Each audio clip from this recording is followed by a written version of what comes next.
He sexually abused young gymnasts in his care. The former Team USA doctor Larry Nassar is going to be sentenced today. And indeed, that's where we pick up this morning. The dramatic trial of Larry Nassar is coming to an end. And in total, more than 150 women and girls have faced the disgraced sports doctor in court over the last 2 weeks, publicly sharing their victim impact statements, their stories of assault and abuse well under his care. The judge today expected to deliver her sentence, which may be upwards of 100 years in prison. This morning, we speak to someone who stood bravely in that court, told her story, told about what the sentencing means to her, and we're going to talk about it further with her. Lyndsy Gamet is with me live in Lansing, Michigan. Lyndsy, a pleasure to have you as a guest on our program this morning. Good morning. Your connection to Larry Nassar begins when you were at the Great Lakes Gymnastics Club in Michigan. How old were you when the abuse began, and how long did it continue? It began when I was around 11 or 12 years old, and it continued until I was 18 years old. So virtually your entire adolescence. I don't need you for this conversation to go into the details of what he did, but I would like to know the impact of what he did. What were you thinking? What were you understanding of what was happening when you were just a young teenager? You know, at first, probably some of the most egregious things that he did was when I was younger. And I just had no frame of reference of how bad it was, of what he was doing. As I got older, you know, I would think about it, and I would wonder if it was something wrong, but I never told anybody. I didn't tell anybody until this past year. And it was something I just hid from because he was this great doctor, and he was a friend of my family. I went to his wedding, and my family went to his wedding, and he and his wife were mentors to me, basically. So I just told myself that great people like that couldn't have been doing something wrong. So it must have been a legitimate medical treatment. Extraordinary, the breach of trust along with the sexual violations as well. But even though you kept it silent, I mean, was it having some impact as you look back now on the kind of girl you were, either your health or your mental state or anything like that? Certainly. I did have what I realize now were, you know, manifestations probably due to that.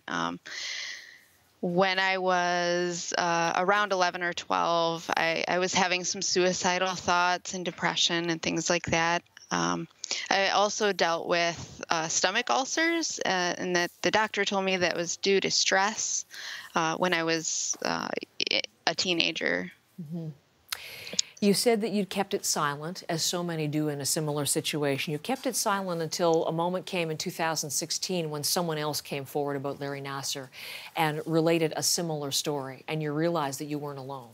And not only were you not alone, there weren't just two of you. There are dozens of other young women. That realization of the magnitude of this, what was that moment like for you?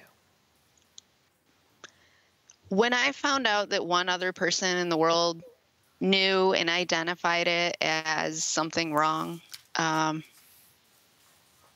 it felt terrible because, for one thing, everything that I was afraid of was true. And so every sleepless night that I wondered if it was something wrong came crashing down on me, because there were a lot of sleepless nights where I wondered if what he did had been something wrong. And I cried a lot the day that I found out. I had a 3-hour car ride, and I cried the whole time. It was, you know, and then as more people started stepping forward, especially the younger individuals that came public early, it was just really sad to think that I perhaps could have spoken up and done something about it.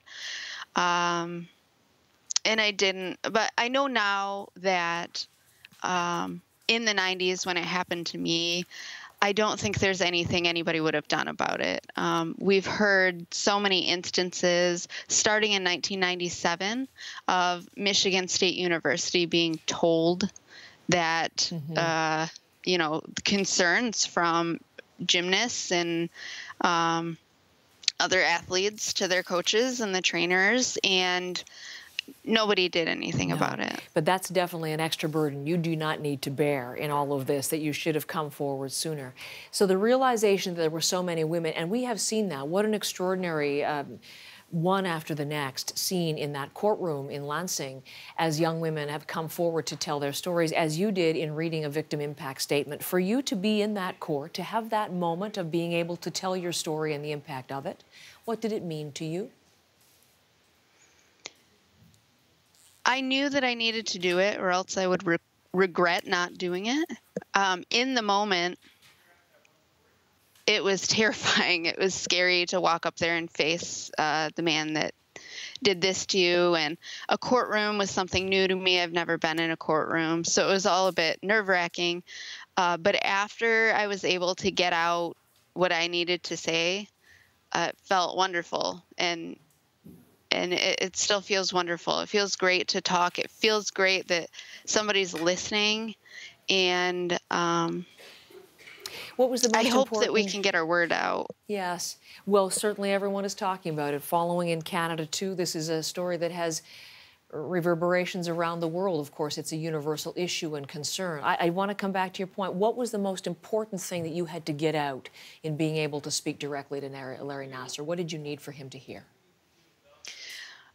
For one thing, I wanted him to remember who I am, and I'm not sure that he remembers everybody because there are so many people. I just can't imagine that he remembers everybody. I wanted him to know that it hurt me, and I also wanted him to know that I'm extremely angry with him, and I wanted the judge to understand, what types of things that I have gone through in consideration for his sentencing. It sounds like the judge is going to be an ally in that department. She's certainly indicated already he will not see the light of day. He will spend the rest of his time in court, and we'll find that out further today. I want to ask you, as I conclude, this is a very specific case, but what can we all learn from it? You mentioned in 1997 people would have likely ignored any sort of detail like this. This is not just gymnastics. This is not just this particular man. This is something that there are coaches and children and teachers and children. What do you want us to understand and learn from this horrific moment that we can keep now? The number one thing, I'm a mother. And as a parent or as somebody, who has any interaction with a child or even another human being, because it's not just children who are victims of sexual crimes, it's very hard to talk about. And if you're going to be somebody who can be supportive for your child or your friend, then you cannot be the person who's saying, why did all these people wait so long to come out? If you're saying that, then your kid isn't going to feel comfortable telling you, regardless if it was yesterday or last year or 6 years ago. So I think we just need to be considerate and listen, and also hold those institutions accountable that clearly weren't having the victim's best interest. When there was continuous doctor appointments where the doctor didn't use gloves and didn't have another person in the room, those types of things shouldn't be ignored. And as a society, if we can, emphasize how important that is to us, then we can help make change. Lyndsy, as you said, it's difficult to tell stories like yours, but thank you for doing so both in court and for our audience this morning. Pleasure to meet you and have you on the program. Thank you. Thank you for your time.